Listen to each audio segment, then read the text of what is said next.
How's it going, guys? My name is Zach with the Movie Castle, and today we're going to be taking a look at Salem's Lot. The new version just came out October 3rd, 2024 on HBO Max.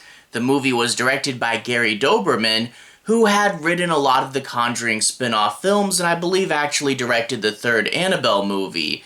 Consequently, this movie is produced by James Wan under his Atomic Monsters banner.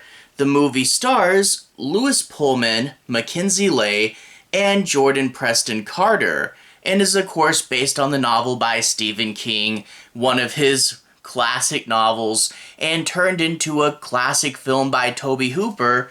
And then later on, we'd actually get a Rob Lowe version, which I haven't seen, but I heard is actually okay. So this has been adapted twice before, but this version is kind of the cursed version. It was actually made a few years ago, and Warner kept it in a vault.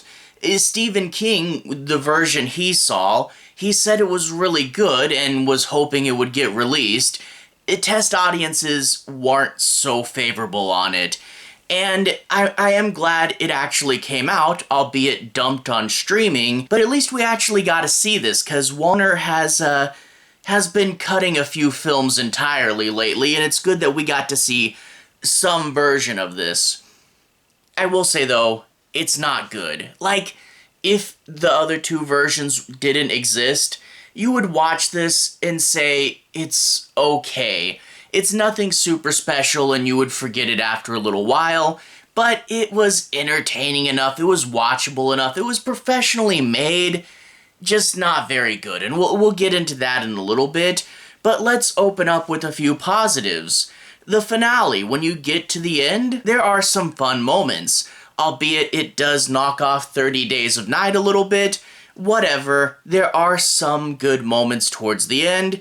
And two, the little kid, Mark, for whatever reason, he is way too competent of a vampire hunter, but we do get some fun moments of this little kid just going to town and working on these vampires.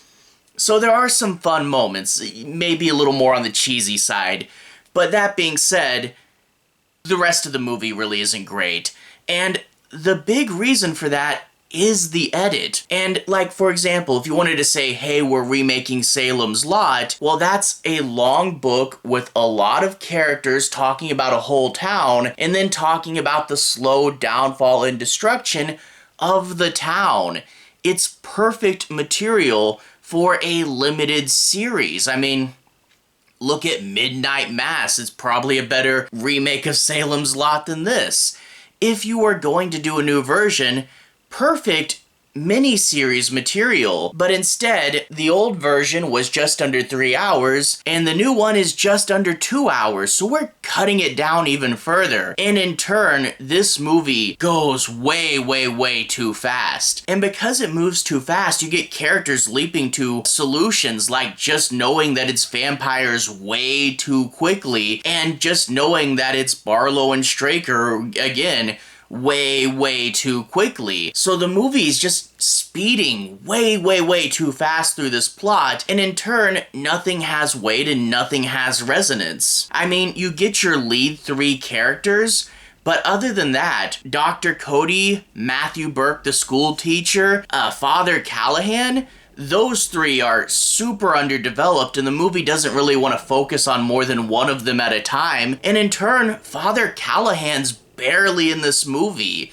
The characters are so underdeveloped, you don't really care when one of them suddenly dies, and that is kind of a problem too, because characters will suddenly die. Tension is super important in a horror film, and it requires time. Time to know the characters so you care about them and don't want them to die, and time for us to understand and know the danger in a scene. But in here, vampires just kind of pop out, and we get a really bad part of this movie where vampires will pop out, and if you're not a main character, they go right for your neck and kill you, but if you are a main character, you're allowed to struggle a little bit. And it is such forced plot armor, it really does take you out of the movie. I will also mention the cinematography.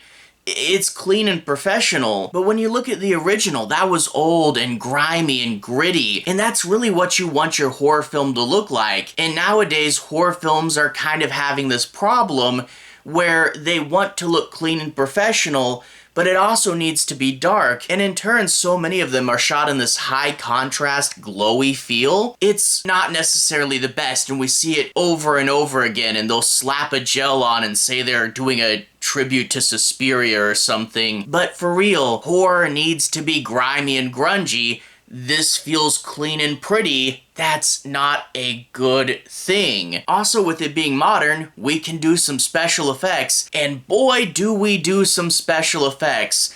Crosses will glow if a vampire gets close, and they kind of become like Sting from Lord of the Rings. And those crosses are glowing the whole time, and you can push vampires back with them, and they'll shoot back like you have the Force or something.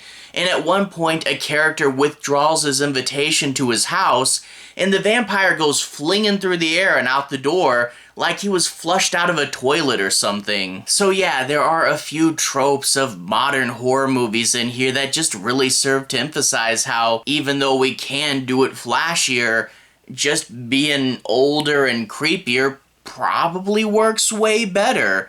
Overall, this is a case where it moved way too fast, and in turn, you never knew and you never cared about the characters. You never felt for them, you never had that tension, and the plot just moved way too fast. It was a case of, okay, this is this, so this is this, and this is this. You know, it felt more like bullet points than paragraphs, and that's not what you want from a movie. I do highly suspect that this edit was manipulated heavily after the test screenings. I do wonder if the original version was closer to that 3-hour mark. Maybe there's a good director's cut in here somewhere. If we do get a significantly longer version, I'd be curious to see it. And if it came out any better, this may have been a film that was butchered in the edit. Although that being said, it definitely wouldn't have saved everything. But I would be curious if there is a better version of this. So, not a great film. It's not the worst thing ever, but ultimately, it's just not a good version of something that we already have a classic of. I mean, whatever, it is what it is. But anyway, to everyone who's watched so far, thank you for watching. To everyone who's liked and subscribed, thank you. You really are helping the channel out. I'll leave a relevant playlist on the bottom. This should be my 2024 movies playlist, where you can see me talk about things like Late Night with the Devil and Apartment 7A. Anyway, have a good day. I'll see you guys again very, very soon. Relevant playlist on the bottom. Have a good day now.